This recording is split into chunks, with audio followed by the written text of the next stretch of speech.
But before I go into my highlight rundown of how well the Saints did, I will give you an opportunity to address your Cowboys before I undress them in front of the entire Roundtable audience. My brother, the floor is yours real quick. I don't have nothing to say. I plead the fifth. Okay, well, allow me to retort. Hey, I'm gonna go ahead and pass my time over to the distinguished man from Louisiana. And I appreciate that, and I will utilize that time. Let us begin with the Dallas Cowboys defense, ladies and gentlemen. This was the defense that was supposed to be new and improved because you let go of the previous defensive coordinator, Dan Quinn, sent him packing up to Washington to be the head coach for the Washington Commanders, and you brought in a defensive guru, supposedly, in Mike Zimmer. Well, ladies and gentlemen, I heard an interview over the weekend prior to the game itself where one East Trayvon Diggs was interviewed, and it was actually about Chris Olave. And when you heard the question asked, the reporter asked him, well, how are you going to game plan for Chris Olave? He was like, who? He asked the question again. How are you going to game plan for Chris Olave? He's like, who? The dude that wore number 12 that ran you all across the field on Sunday? That's Chris Olave, bro. I told you on Friday that Diggs was susceptible to bites, overrated, has closing speed, but is not a good cornerback. Every time he plays in a big game, he gets taken advantage of.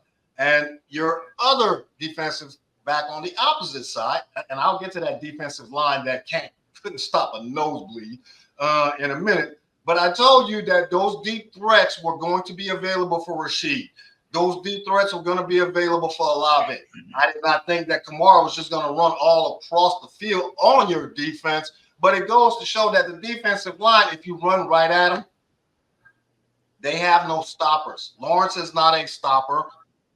Parsons is definitely not a run stopper. So the Dallas defense showed themselves to not only be an average defense, but all of that hoopla with Mike Zimmer coming in at the beginning of the season lets the entire league know that the West Coast style offense that Bill Walsh created 50 years ago is still effective. And the Dallas Cowboys, the way that they're currently orchestrated or put together, simply don't have the dogs in the locker room to stop teams that implement that type of offense. Now, on to the other side of the ball. The team that has hung 91 points on the Carolina Panthers and the Dallas Cowboys in the first 2 weeks.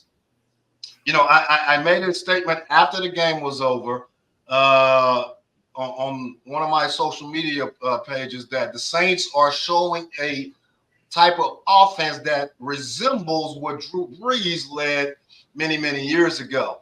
And Clint Kubiak, who is the new offensive coordinator, who, thank you, Jesus, they got rid of Carmichael last year, has definitely shown that this type of offense, with the personnel that they have on the offense, specifically on the offensive line, is catered to having those key playmakers make those big-time plays. Kamara showed why he is still Alvin Kamara, having 180 total yards throughout this game, 4 touchdowns. That is becoming a norm against the Cowboys, it seems. That team going into Jerry's world and just hanging 35-plus on you on the regular now.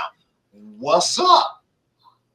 I know you don't have an answer for that, but I got an answer for it. Y'all lost this game before because of your defense. I do not want to see anybody in the chat blaming Dakota Prescott for an interception that was not his fault. Neither one of those interceptions were his fault. The first one, the receiver slipped, that wasn't the receiver's fault either. That was just happenstance. The second one, y'all were down by 30 points, you're trying to come back, you're trying to force it to CD, make a play, and Tyrann Mathieu just made that great play.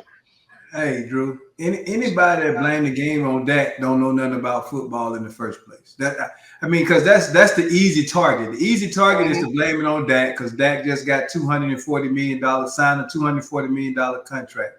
But Stevie Wonder could see he ain't had it. Dak went on the other side where, like you just said, Alvin Kamara had almost 180-some yards total, 4 touchdowns. Dak went over there tackling Alvin Kamara. I mean, the finger that need to be pointed is the guy that sit up there on high. You talking about Jerry? I mean, but you know, I told you this before. I wasn't expecting this. I'm just gonna be honest. I wasn't expecting what took place this weekend. I thought it was gonna be a defensive struggle game between the two teams. Honestly, I didn't, but we didn't even touch Derek Carr. And so if you don't touch him, you giving him time to throw the ball, you're gonna get picked apart. Trayvon Diggs, we was much better in the secondary. We was much better without Diggs last year, to be honest. I'm just gonna keep it real. I mean, he just happened to be in the right place at the right time when the balls are there, but he ain't never been that impressive. But Jerry Jones is the problem that the Cowboys will continue. It's the gift that keep on giving. It's been given ever since he let Jimmy Johnson go many moons ago. And he can't get out his own way. No acquisitions whatsoever during the offseason. You bring a running back that you got rid of that's well past his prime, that looked like when he did run the ball, he was running in slow motion. I thought I was looking at the $6 million man when you know how they used to slow it down when Steve Austin, make it look like Steve Austin running fast, but he really wasn't running fast.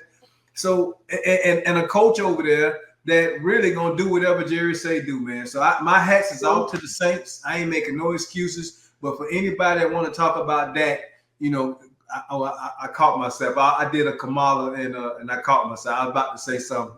I was about to come out of character, but that's it.